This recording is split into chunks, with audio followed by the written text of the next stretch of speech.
What was Carolyn and Jam Jam's relationship like on your last day?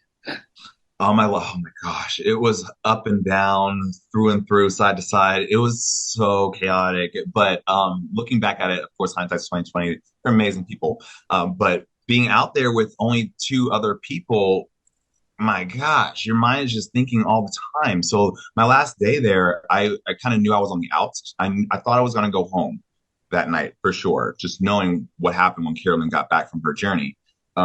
So it was the last day I went to bed early because my mind was just drained.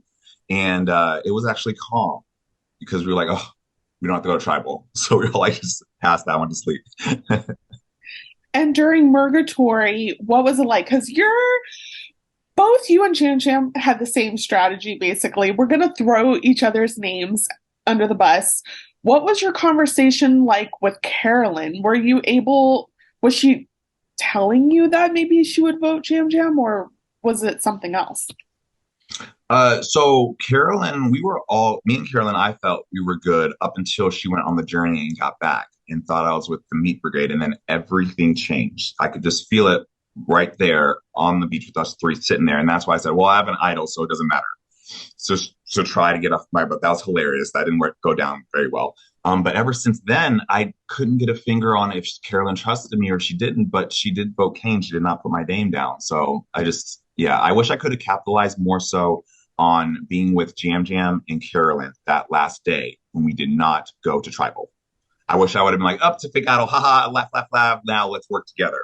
But I thought we were so strong, and I was trying. Maybe I was playing too slow or old school for that, but I wish I could go back and be with those two, and we make it a powerhouse. I mean, that was my dream. Like Yeah, once Tika got down to like all queer, like I was like work together, but of course, if you're going to tribal, you can't work together. Someone has to be on the outs. So yeah. like I get it.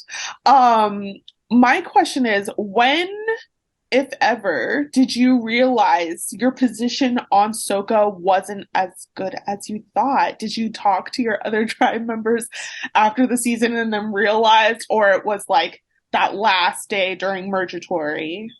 It was the last day. Like I thought we were pretty cool, pretty close. We had talks before when we were at Soka and we were winning that let's stay Soka strong. We can go this all the way through. So when I swapped tribes, I still had that mentality. And so when I got to Merge Beach, immediately I went to Franny and Matt and I started just spilling all the tea I had and what was going on. And they took that and ran. And I get it. I was a threat to them. So, but I wish we could have stayed Soka strong because that was my mentality. But yeah, so knowing it on that beach, I found out. Let's talk about why you were seen as a threat. Your gameplay included a lot of lies, Mhm, one of which you're not a surgeon, you're mhm. a personal trainer, but then you're wearing a suit. Did So the blazer. Oh gosh, I was cold out there by the way, and just because my condition, so I always had it on. And I guess oversight wasn't really thinking my clothes would tell you much, but it's Survivor. Of course, everyone's just looking at you. I was trying to make myself look as small as possible. yeah. Being a surgeon, I'm used to being a leader, being the head of everything, taking control. But I thought if they saw that side of me, they would think I'm aggressive. Being a black gay man, you're always looked at in different lights. So I was just trying to downplay who I was, make myself look as small as possible, win things for my tribe. So they say, oh, he's valuable. Let's keep him around. That's awesome. But I was considered cagey, so I didn't really know how to not be aggressive and in control. I was letting Danny do that, and I would just stay in the background, but it worked against me. Yeah. The other lies, of course, was the fake idol and all of that. Once it's like Mergatory, you told some people my idol was fake. Other people, it's real. They Mhm. kind of checked their stories with each other. So like I think there was just so much, no one knew where you stood. And therefore it was just get Josh out. Looking back, do you have any regrets about lying or just maybe lying better? Or how do you feel?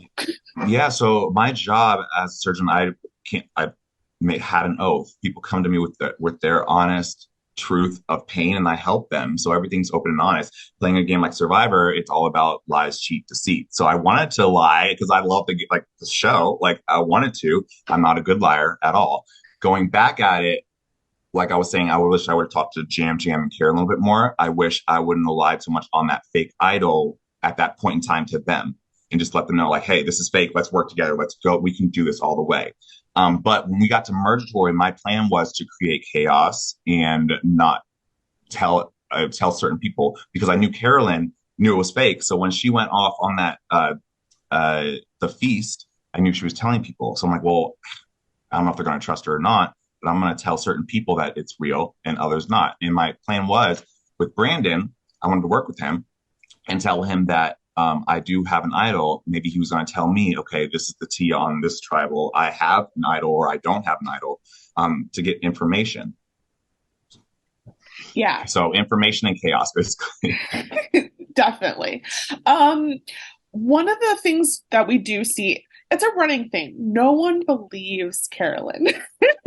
She has all this information, and yet people are rolling her out. We see at Sanctuary, Danny and Brandon quickly like stop listening to her after she gives great information about you having an idol. Um, and they talked about wanting to team up and including you. Were you surprised by that at all? Brandon kind of stuck with it. He voted for Kane, but we didn't see whether Danny was really trying to protect you or not. Right, exactly. And Danny is I mean, back at Soka, he was one of the people I was talking to, actually Matt and Danny. And so we were kind of aligned, kind of not. But then when I switched, I didn't know where we were at. So I was trying to figure out and let them know that I'm still Soka strong. But I mean, looking back at it, they wanted me out anyway. So uh, so I never thought I was in the meat brigade, if you will. But once my name was thrown out there and Carolyn got back, I was immediately put in that. And I didn't want that because I know from history that being in a kind of all men dominating strong alliance, they go out quickly. So if they wanted me to be in it, I would love to be in it, fine, but then take them off, be outside of that fact. You know what I mean? Hmm. So I don't I don't know if that was strategy when he said that, when he put my name in there and told them that, but I know it definitely changed how Carolyn thought about me when she got back. So I think it definitely started crumbling my game. Absolutely. When did you make your fake idol? Because we don't even like see it. We just see the after effects. I saw it, I made it at Tika, like when they were gone talking, and I just literally Jam Jam called the tea. It was the dream belt thing, and I twisted it up and I tied it so nicely and pretty. And when I first brought it out and showed him, like when Carolyn was on her journey, I think he believed me then. But then when she got back and her attitude changed, and then my emotions kind of got the best of me, and I said, "Yeah, it's right here," and I pulled it out. Immediately, I regretted it. I'm like, "Oh no!" So I was trying to snatch it back. So I just made it real quick. It wasn't anything fancy like Matt's. Like, oh my god, that was amazing. It didn't work out, and I wish it would. But playing Survivor and being able to play a fake idol, it's just like I love it. You called Carolyn and Jam Jam chaotic. And another word, I am missing it. But looking back at your time at Tika, do you think you were a good fit with them or not? Oh my gosh, they were hilarious. But being out there, being in a shop of three, I don't think anyone could really be a good fit. I think I could be if we worked together, yes. But their personalities are just high, high, high, and go, go, go. And I'm a little bit more reserved. So the out there is, oh my gosh, it was a whirlwind. It was a whirlwind. But I think I could have worked with them if circumstances were different. Yeah. Again, that was like my dream trio. I just if you guys were like three's a company, I would watch that show. I'll be down for it. Hey, let's do it. All right, you guys had a wild tribal council the one time you did go together. Um, Jam Jam talks about Felicia. Carolyn says, I am Felicia. In the Black community, we know where that saying goes. So what is going through your head of like, oh my God, Carolyn just called herself Felicia. And now it's the title of the episode. Survivor players are now gonna think Felicia is Carolyn. Yes, oh, it's hilarious. That tribal council, we were just laughing the whole time because I was dying because of the reference to Friday and everything. So it made it that much better for me to know like the connection. I'm like, love it. And that's what like I wanted to work with Jam immediately when I got to Tika because of our similarities. And when that coupled, it just emotionally threw me through a loop, and I never was able to get over that. But that whole tribal was awesome. Oh my God. Was there anything we didn't see from that tribal council? Yeah, actually. So I was back and forth whether I was going to vote with Carolyn or vote against Carolyn.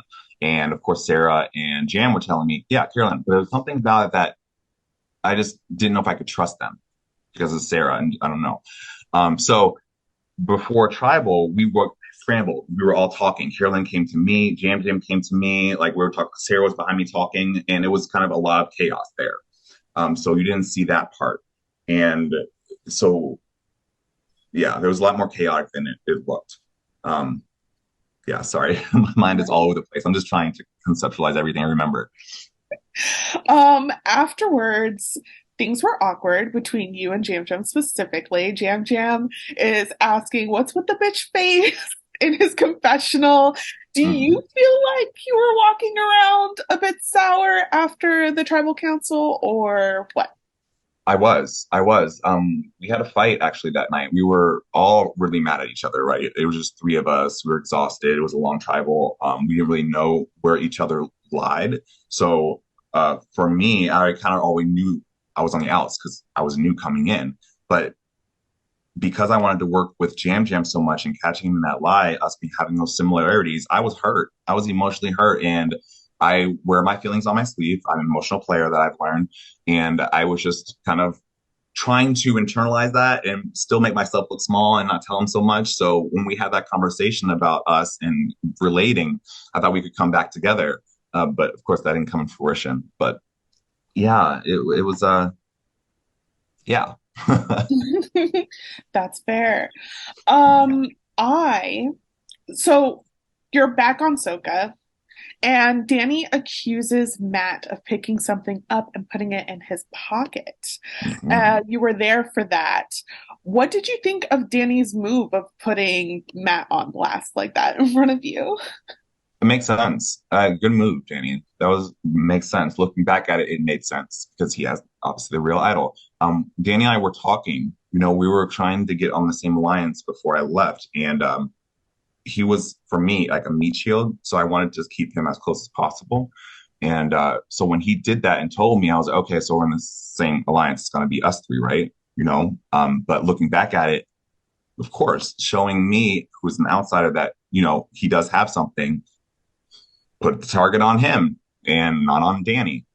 Good move. Yep.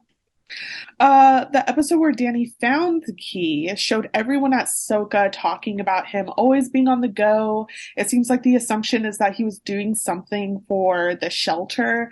But was there any suspicion that Danny is like obviously looking for the key?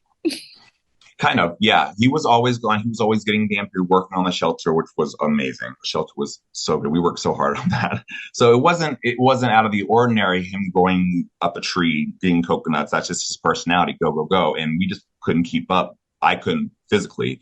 So yeah, that we kind of like, and maybe he's looking for it. But for me, I was like, okay, you would tell me, I think, because we're working together. But yeah. It was kind of we didn't know, but we like he's probably looking, but he's probably also climbing a tree trying to get a coconut. Right. Um, what can you tell us about Heidi's game? Because that's Hmm. we don't see much of her, so curious about that. No, and I wish we did more. I wish I worked more with Heidi. I was kind of working inadvertently, or I thought it was, of course, working with Heidi inadvertently through Danny because I knew Danny and Heidi were close, and then of course I knew Manny, Matt, and Franny were together. So me being in the middle, I was like, oh, cool. And I did put it in my mind that maybe they're working against me, but I'm like, nah, I think I have a good enough relationship with them. So I wish I would have talked more to Heidi about her game because we didn't. talk much while out there.